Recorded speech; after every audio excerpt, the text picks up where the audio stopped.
El título de mi charla es La ciencia como cuento. Es el desarrollo del pensamiento simbólico. Y como resultado de ese avance surge la literatura. La ciencia es un cuento en la medida en que se trata de una narrativa imaginaria, porque en el fondo no vemos el espacio-tiempo, no vemos la física cuántica. La física, la ciencia es una especie de ajedrez mental, un juego de fórmulas que luego, misteriosamente, se verifican con el experimento. Y así como nos gusta pensarnos en mundos imaginarios, más allá del mundo inmediato y cotidiano, nos gusta imaginar cómo es el mundo detrás de la cortina de la intuición y de lo visible. Y eso para mí es la ciencia como cuento. La ciencia es en gran medida, digo yo, un hecho literario. Pensemos en el origen de la física moderna, con Galileo.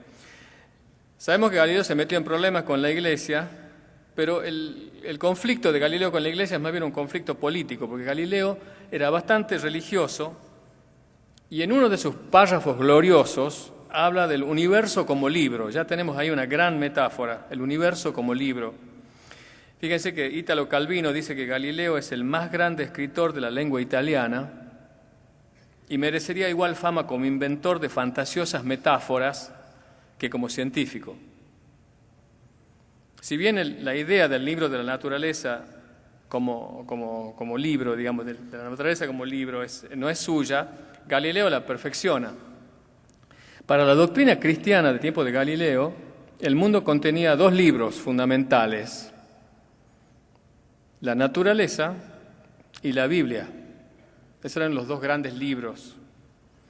Para leer la Biblia era necesario conocerla, pero el conocimiento de la Biblia era compatible con el conocimiento de la naturaleza. En cambio, Galileo dice que el libro de la naturaleza, de origen divino, ojo, está escrito en lenguaje matemático. Esta es una de las grandes frases de Galileo. El libro de la naturaleza está escrito en lenguaje matemático y sus caracteres son triángulos, círculos y otras figuras geométricas, sin los cuales es humanamente imposible entender una sola palabra. Sin ellos, uno deambula en un laberinto oscuro. Los detalles de la gran obra de Dios están vedados, insinúa Galileo, a aquellos que desconocen matemática. Hay que saber matemática para leer el libro de la naturaleza ahora. Entonces, si su visión es compatible con la teología, porque dice que el libro es de origen divino, pero la metáfora eleva el libro de la naturaleza a una categoría de texto fundamental, de lenguaje técnico, y la Biblia pasa a ser una especie de texto auxiliar, de lenguaje popular. Y de ese modo los científicos quedan en una especie de pie de igualdad con los clérigos, ¿no? Entonces digo yo que si el método científico es la comprensión del libro del universo, como dice Galileo, el comienzo mismo de la física es un hecho literario. A partir de ese ejemplo uno puede pensar en el uso de la metáfora como recurso pedagógico, a la vez de alertar sobre el contenido poético y lírico de la ciencia. Yo he notado que en el proceso de aprendizaje los estudiantes aprenden mejor si la información está asociada con algo que ya saben, ¿no? Con un conocimiento preexistente, ¿no? Eso nos pasa a todos, sobre todo los que escribimos divulgación. Tenemos que relacionarnos con el lector y usar un lenguaje afín. Y la metáfora establece ese puente, no solo por su poder de evocación, sino por su habilidad de expresar lo inexpresable, o por lo menos la insinuación de entender lo que no se puede entender. La ciencia no es otra cosa que un producto de la imaginación, como decía. No vemos La física no vemos, en la física cuántica no vemos el espacio curvo, vemos los indicios indirectos, ¿no? En las teorías físicas construyen o refutan, digamos, verifican o refutan ideas que representan una especie de ficciones matemáticas, ¿no? Y esas ficciones matemáticas, como son imaginarias en el fondo, las teorías son creaciones de la mente, se prestan mucho para el uso metafórico. Ejemplos triviales o sencillos que muchos de ustedes, si enseñan ciencia, los habrán usado. Por ejemplo, cuando uno habla de la presión del aire, ¿no? Hay una metáfora muy simple que nos puede aclarar el uso, acercarnos a la idea de la presión del aire. Uno puede decir, bueno, la presión del aire es debido a una columna de nitrógeno y oxígeno que tiene la altura igual de la atmósfera. Pero si uno dice, vivimos en el fondo de un océano de aire, esa imagen ya me aproxima, me pone adentro del aire, ¿no?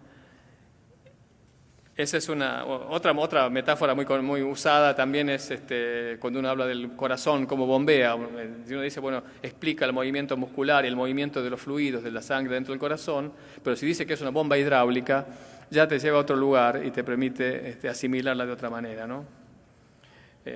Hablando del aire, Richard Feynman, uno de mis físicos predilectos, habla esto, fíjense, en un artículo para profesores de física, dice de la ciencia y habla del aire, ¿no? El mundo parece tan distinto después de aprender ciencia. Por ejemplo, los árboles están hechos de aire principalmente. Cuando se queman, regresan al aire. Y en ese calor en llamas se va liberado el calor del sol que fue capturado para convertir el aire en árbol. Y en las cenizas quedan las pequeñas partes del árbol que no vinieron del aire, sino de la tierra. Estas son cosas hermosas y el contenido de la ciencia está maravillosamente llena de ellas. Son muy inspiradoras y pueden ser usadas para inspirar a otros. Si esto no es literatura, no sé qué es. Y esto está escrito por un premio Nobel de Física que le dieron el premio por la electrodinámica cuántica. Hay otro párrafo, dentro de la misma línea, ya no tan lírico, pero está buenísimo también, de la serie Breaking Bad. No sé si la han visto, una serie está buena, el guión está bueno. No es para tomar ideas, porque es un profesor de la secundaria, un profesor de química que se dedica a actividades extracurriculares. Pero tiene escenas buenísimas de minutos prácticamente en las que explica física. O química, sobre todo, porque él es químico. Una de mis favoritas es la siguiente. El carbono está en el centro de todo. No hay vida sin carbono. En ningún lugar que sepamos del universo hay vida sin carbono. Todo lo que vive, vivió y vivirá está hecho con carbono. Carmen es de carbono, y la mira a Carmen, que es la directora, ¿no? Perdón, Carmen le dice. Y después dice, me gusta pensar que el diamante y la mujer que lo lleva en su anillo están los dos hechos de la misma cosa, ¿no? Ahí ya está buenísima la frase, porque te está ilustrando que la identidad está en el orden atómico de las cosas, ¿no? Nuestros ladrillos fundamentales son siempre los mismos. Pero las metáforas no son solo un recurso pedagógico, sino que pueden ser un camino hacia la verdad. Pueden ir más allá de la intuición de similitud entre lo disímil para convertirse en argumento sobre la naturaleza de lo real. Fíjense en este párrafo de Richard Dawkins. Richard Dawkins es un biólogo que se hizo muy famoso en los años 70 por un libro que se llama El gen egoísta. Y el tipo sostiene la idea de que el gen es el principal centro de la evolución, más que el organismo que se adapta o no, es el gen el que trata de persistir, por eso el gen egoísta.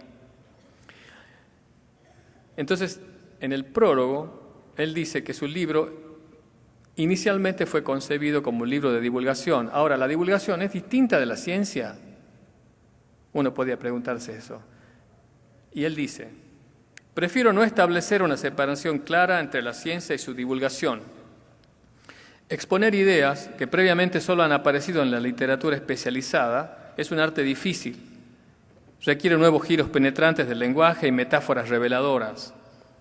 Si se impulsa la novedad del lenguaje y la metáfora suficientemente lejos, se puede acabar creando una forma nueva de ver las cosas.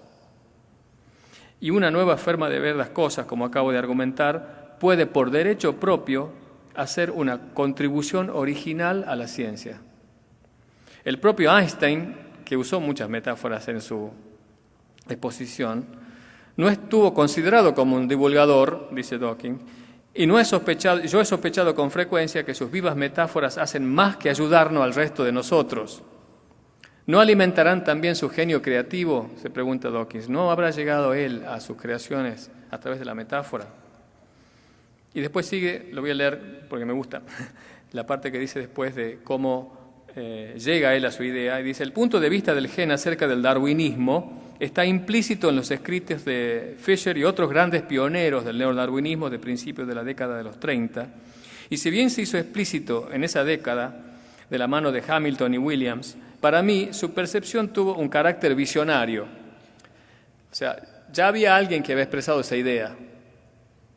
Sin embargo, encontré que sus expresiones eran demasiado lacónicas y no suficientemente asimilables. Los trabajos eran difíciles. Estaba convencido de que una versión ampliada y desarrollada podía poner en su sitio todas las cosas referentes a la vida, tanto en el corazón como en la mente. Escribiría un libro acerca del punto de vista del gen con respecto a la evolución. Escribiendo un libro de divulgación, proponiéndose escribir un libro de divulgación, el tipo llega a una idea original, ¿no? Ese es un dibujo del diario de Darwin, hablando de evolución, en el que, tratando de organizar su conocimiento de las especies y de cómo se iban ramificando, dibuja el árbol de la vida. El árbol de la vida es una metáfora, porque no hay un árbol de la vida, digamos, hay especies. Entonces eso me lleva a los anticipos literarios de soluciones científicas.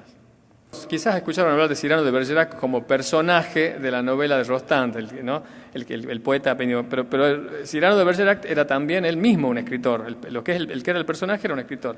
Y escribió en 1649 una novela que se llama El viaje a la luna, donde describe un viaje en góndola en que unos soldados encienden fuegos de artificio que actúan como cohetes que los lanzan a la luna. Hasta donde yo sé, ese es el primer viaje ficticio a la luna que explota la tercera ley de Newton, casi 40 años antes de que Newton propusiera la tercera ley, que es la ley de acción y reacción, digamos.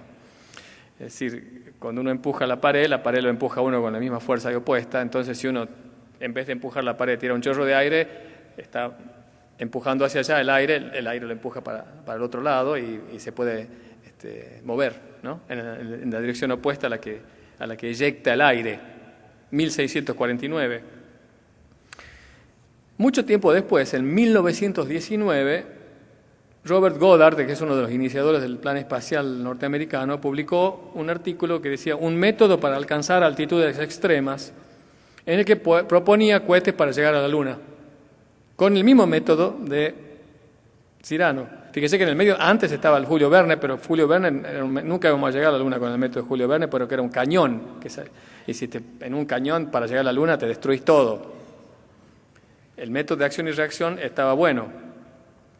Ahora, lo divertido es que el 13 de enero de 1920, un famoso editorial del New York Times ridiculizó la propuesta equiparando a Goddard con Julio Verne, en cuya novela de la Tierra y la Luna los protagonistas son eyectados al espacio, ¿no?, por el cañón. O sea que en 1920, ya llevamos siglos de entender la tercera ley, el New York Times dice que está mal lo que está diciendo, que no entiende la física la secundaria, dicen.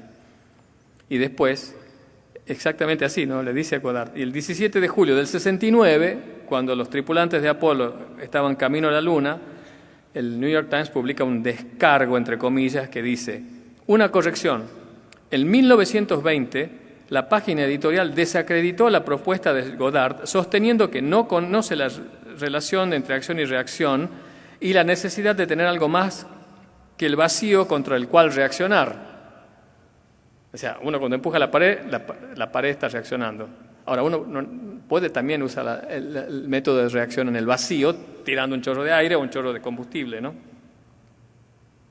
Al parecer, él carece de los conocimientos que se imparten diariamente en el colegio secundario. Eso es lo que decía. Ahora dice el New York Times en 1969, no le queda otro remedio porque ya habíamos llegado a la Luna. Subsecuentes investigaciones y experimentos confirmaron los hallazgos de Isaac Newton en el siglo XVII y ahora está completamente establecido que un cohete puede funcionar tanto en el vacío como en la atmósfera. El Times lamenta el error. Ni siquiera perdón le piden, ¿no? Pero bueno, ahí hay un anticipo literario. Por supuesto, hay otros anticipos que no funcionan. La ciencia antologiza algunos de los anticipos, ¿no? Pero la imaginación científica es la misma que la imaginación literaria y muchas veces uno se permite ciertas libertades como escritor de ficción que después desembocan o aterrizan en la ciencia, ¿no?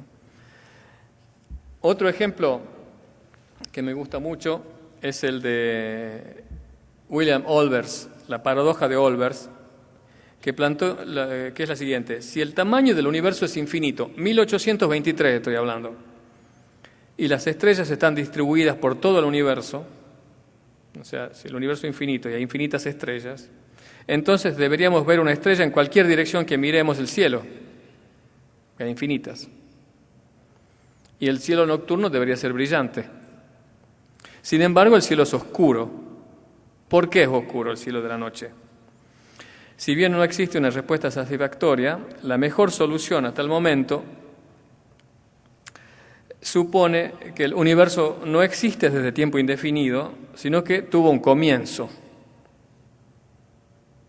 Por lo tanto, nuestra visión del cielo solo abarca la distancia que la luz recorre en un tiempo igual a la edad del universo.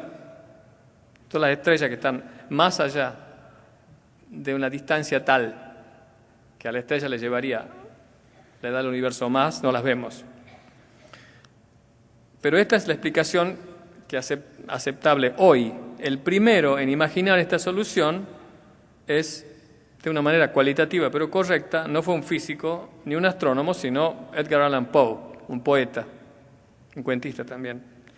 En Eureka, un poema en prosa, publicado en 1848, dice Poe: la única forma de entender los huecos de que nuestros telescopios encuentran en innumerables direcciones sería suponiendo una distancia de fondo invisible, tan inmensa que ningún rayo proveniente de allí fue todavía capaz de alcanzarnos. O sea, la explicación aceptada hoy es anticipada por Poe. Subrayaman Chandrasekhar, un físico muy, muy prominente que trabajó en astrofísica, en agujeros negros, cosas de ese estilo.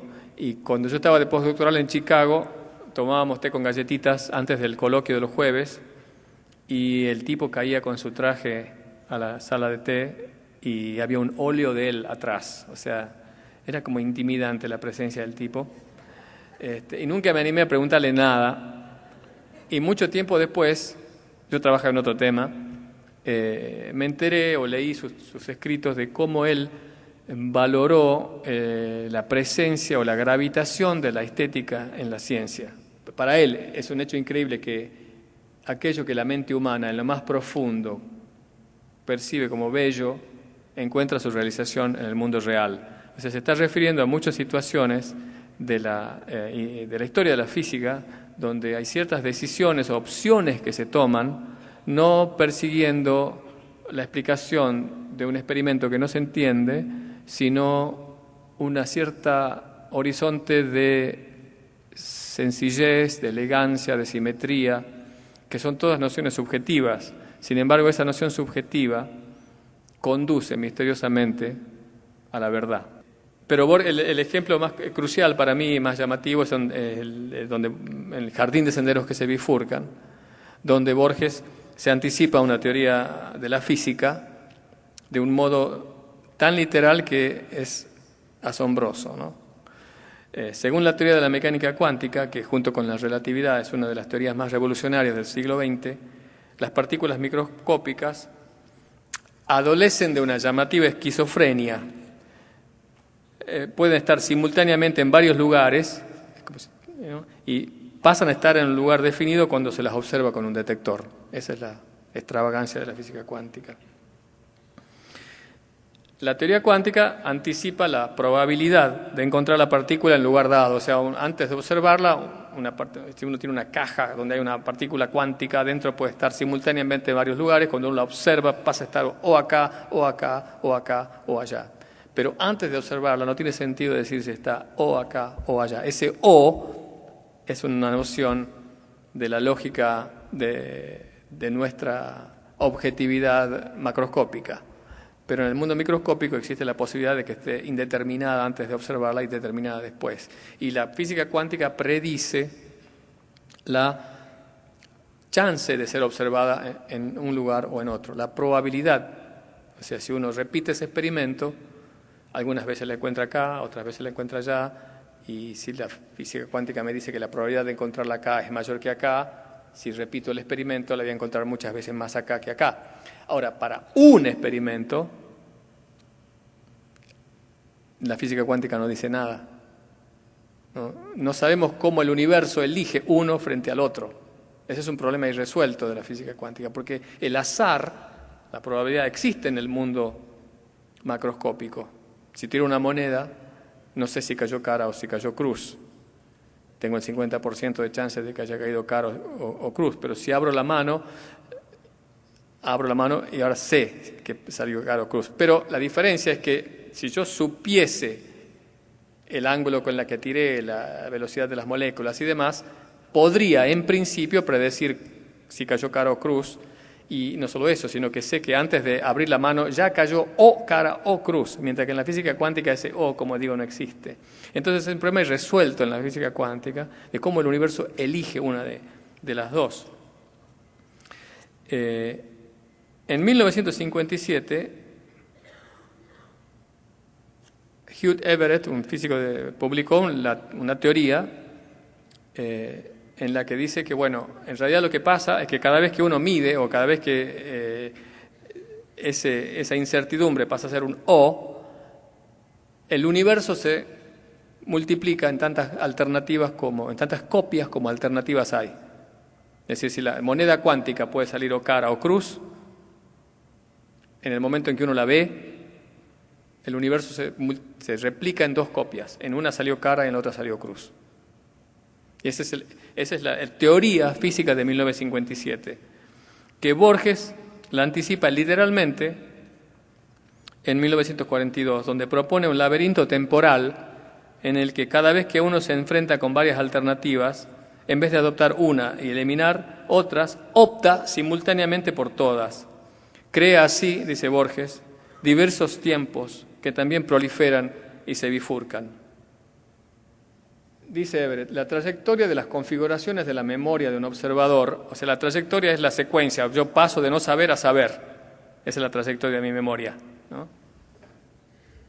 No es una secuencia lineal de configuraciones de la memoria, sino un árbol que se ramifica con todos los resultados posibles que existen simultáneamente. Fíjese que ya hay hasta botánica es la analogía, porque habla de un árbol que se ramifica, de vuelta la metáfora del árbol, ¿no?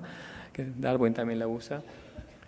Y dice Borges, en todas las ficciones, cada vez que un hombre se enfrenta con diversas alternativas, opta por una y elimina otras. En la del inextricable Tsui Pen, que es el que tenía este laberinto en su casa, ¿no? Un laberinto temporal, opta simultáneamente por todas. Crea así diversos porvenires, diversos tiempos que también proliferan y se bifurcan. Uno puede poner lado a lado los dos párrafos y es prácticamente idéntico, es como si lo hubiese plagiado a Borges. Yo le consulté, cuando escribí el artículo original, Everett ya había muerto, pero consulté con el director de tesis y me dijo que ellos no sabían del cuento de Borges en ese momento. Esta para mí es mi máxima expresión casi de revelación como testigo de la ciencia como cuento, digamos, ¿no? Por último, quería dar dos ejemplos de esa policía científica y de uso poético en la clase, ¿no? Leo 2 poemas cortos o fragmentos de Becker. Me gusta Becker, ¿no? Pero dice, tu pupila es azul y cuando ríes, su claridad suave me recuerda el trémulo fulgor de la mañana que en el mar se refleja. Tu pupila es azul, repite, y cuando lloras, las transparentes lágrimas en ella se me figuran gotas de rocío sobre una violeta. Tu pupila es azul, y si en su fondo, como un punto de luz, radia una idea, me parece en el cielo de la tarde una perdida estrella. Pero la pupila no es azul, lamentablemente, Becker. Un ejemplo medio malévolo, ¿no? Pero ya en un ejemplo mejor, y les muestro el último texto, que es uno de mis sonetos favoritos de los Argensola, de uno de los mellizos Argensola. Yo os quiero confesar, don Juan, primero, que ese blanco y carmín de doña Elvira no tiene de ella más, ni bien se mira, que el haberle costado su dinero. Está hablando del maquillaje, ¿no? Obviamente. Ya está hablando mal del maquillaje el tipo. Pero que confeséis también yo quiero que en vano a competir con ella aspira belleza igual en rostro verdadero.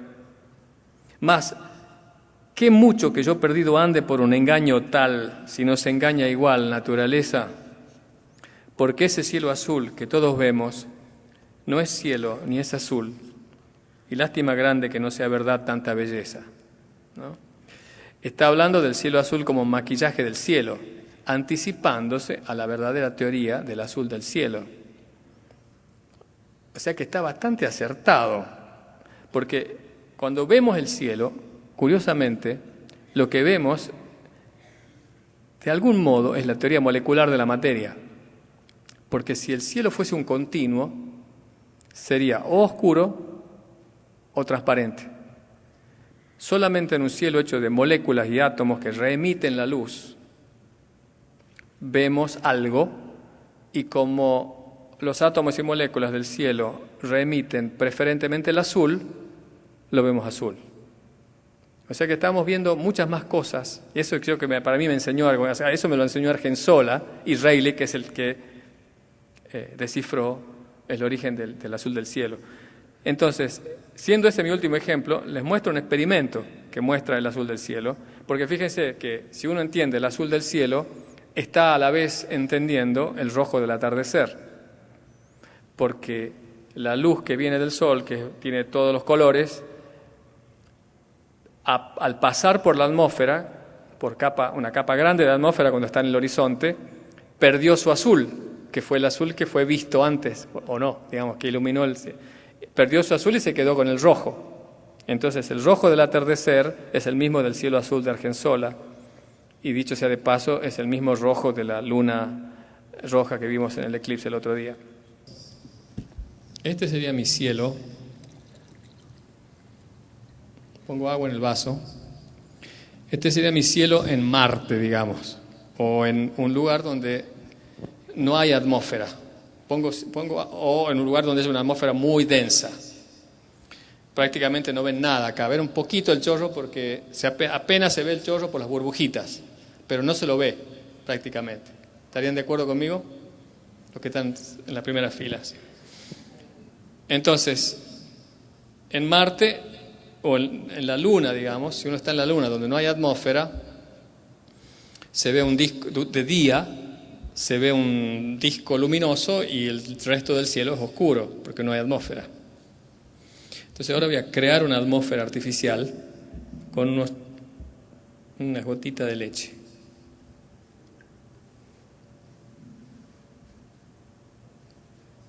Ese es el azul del cielo, bueno, un azul lechoso pero azulado. No me digan que esto no es verde,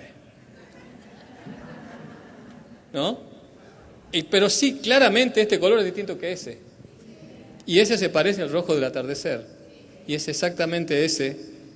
Es la luz transmitida que perdió su rojo porque al dispersarse por las pequeñas gotitas que son más chicas que la longitud de onda de la luz disueltas en el agua, nos dan el azul del cielo y el rojo del atardecer. Bueno, esa es la ciencia y este es mi cuento. Muchas gracias.